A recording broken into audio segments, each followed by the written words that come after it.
dveh tekmah, se pravi v polfinalu. Želim vsem udeležencem tega današnjega žreba predvsem ugoden žreb, tisto, kar si sami želijo, oziroma lepo športno borbo. Se vidimo na finalu. Domžale dobro poznamo, oni poznajo dobro nas. Jasno je, da so Domžalčani favoriti. Naše možnosti pa so v področju presenečenja, to, kar smo tudi do zdaj že pokazali, da lahko igramo s prvoligaši.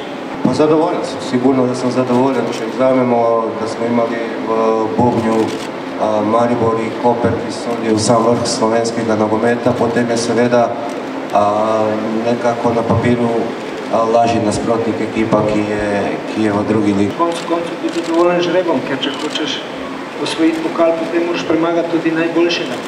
Zdaj pa, če imaš kaj hrabrosti vse, potem je to izziv. Če te pa strah, potem pa to pomeni stres, stres pa pomeni poraz. NK Koper je spoštovanja vreden nasprotnik. Mi si želimo igrati v finalu in tako bomo tudi nastopali.